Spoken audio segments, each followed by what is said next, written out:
Parlons de la tenue à Kinshasa du forum économique organisé par la nouvelle Chambre de commerce. Objectif: promouvoir et redynamiser l'entrepreneuriat et le PME congolais. Aussi favoriser les échanges et les partages des expériences entre entrepreneurs, voulais-je dire, de jour durant. Les entrepreneurs congolais et étrangers ont l'occasion de se rencontrer et discuter sur les nouvelles opportunités d'affaires que la République démocratique du Congo offre. Doudou Montiri. Plus de 90% des entreprises congolaises travaillent dans l'informel. En restant dans l'informel, ces entreprises ne pourront pas se développer correctement. Le Forum économique Jeudi Entreprises milite pour que ces PME quittent le secteur informel pour le formel, ce qui sera un gain pour l'économie congolaise. Pour ce faire, ils ont besoin de l'accompagnement de l'État congolais. C'est le plaidoyer porté par l'organisatrice de ces assises, Caroline Poncelé. Nous voulons trouver des réponses concrètes aux problèmes, aux problématiques que font face les entrepreneurs congolais. C'est pourquoi nous avons mis en place un Jeudi Entreprises pour que nous puissions ensemble avec les entrepreneurs et les cadres, c'est-à-dire les autorités, nous mettre ensemble pour trouver des réponses concrètes aux problématiques ou bien aux problèmes qui font face les entrepreneurs congolais. Alki Tengue est économiste. Pour lui, il est important de développer l'entrepreneuriat en milieu rural. Une initiative qui rejoint le projet de développement de 145 territoires. Le vrai développement commence à la base, soutient cet économiste.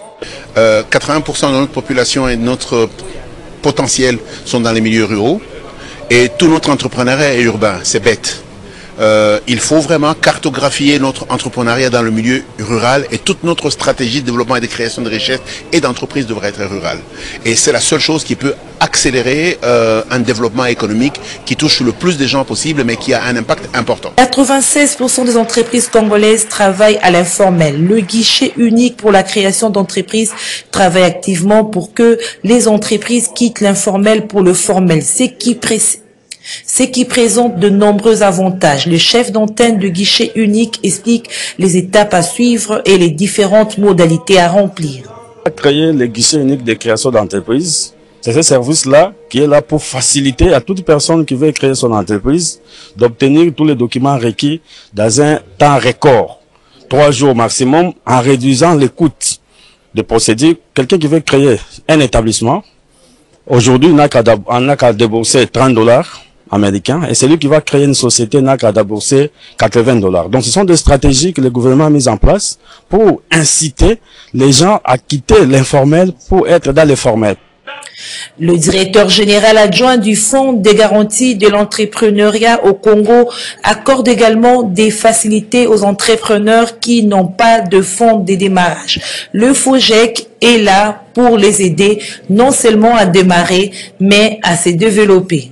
Les facilités que nous accordons aux entrepreneurs, la première des choses, c'est que nous donnons un prêt, nous donnons des prêts aux entrepreneurs des prêts qui vont de 5 000 à 50 000 $, pour un taux d'intérêt qui varie entre 5 à 8%. C'est un taux que vous ne trouverez nulle part ailleurs, de 5 à 8%, et pour une durée de 3 ans.